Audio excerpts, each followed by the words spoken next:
Okay, so isa-isa na tayong kumo-connect. So, tayo na lang natin yung iba. Hi, sir! Okay, so good morning sa inyong lahat, class. Ngayon ay class orientation natin at i-explain ko ngayon kung paano tatakbo yung klase natin. Okay? Okay po, sir. Okay. So, dito ipapaliwanag ko sa inyo. Ipapaliwanag ko sa inyo ngayon kung paano gagana ang grading system. Teka, kanino ba yung tumatahol na aso, ha? Kanino? Hindi po namin alam, sir, kung sino eh. Kay Outsgege ata, sir. Pwede ba pakimute na lang yung mic? Kundi gagawin ko adobo yan. Sorry, akala ko naka-mute. At bakit Outsgege yung pangalan mo? Palitan mo nga yan! So ayun nga, sa gaya sinabi ko, ngayon ay papaliwanag ko yung takbo ng klase natin. Una doon ay yung grading system natin. So unang-una dito ay yung nakakagutom. Sino yung umunguya dyan? Ay hala, sorry sir. I-mute mo yung mic mo. Ay, gaya nga na sinabi ko, papaliwanag ko ngayon yung grading system natin. Una ay yung 30%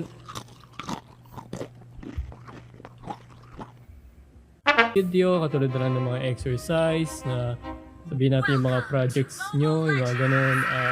Hala, uy! Sabihin natin yung Sino yung naglalaro dyan? gagawin na parang kantahan. Hala, gagi, di siya nakamute. I-chat mo, bilis. Papagalitan mo naman yung Gigi, yung mic mo.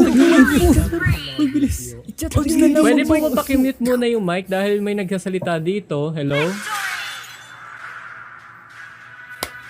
Abay, pisting animal ka. Sino naglalaro dyan? Ay hala, sorry sir. Bagsakan na sa akin ha. Okay, Outsgege. Define life. Ang life po ay parang ano daw? Kaya napaka-importante po niya. I'm sorry, may dumaan na tricycle ato sa paligid nyo. Pakiulit nga yung sinabi mo. Ang life po ay isang... Bakit may truck, sir? Kaya napaka-importante. Teka. Bakit may truck naman dyan? Kanina tricycle ngayon truck. Ano meron dyan? Ay, hindi sir. Napadaan lang po ata yung truck na yun. Napadaan? O sige, ulitin mo yung yung sinabi mo. Ayun nga po, so gaya po sinabi ko, ang life po ay...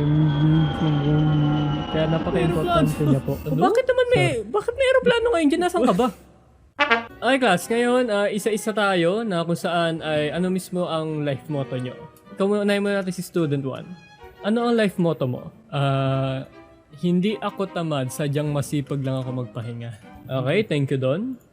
Okay, student number 2, ano naman ang life motto mo? Hindi lahat ng umiire nanganganak. Yung iba ay tumatae lang. Okay, sige. Okay, next naman si Outsgege. Ano naman ang ang life motto mo? Ako sir, huwag mong habulin ng isang tao. Bakit huwag habulin? Dahil mas mainam na ito'y gapangin. 君の虜になってしまえばきっとこの夏は充実するのもっともう戻れなくたって忘れないで Okay, thank you sa'yo, Outsgege. Anong gagapangin? Hindi ma, biro lang yun. Ngeta ka! Ikaw pa nga nagtatrabaga pang nagad yung alam mo. Ano kasi Spider-Man? Aray mo, masakit. Anong masakit? Talagang mahilig ka gumapang punyemas ka. Aray!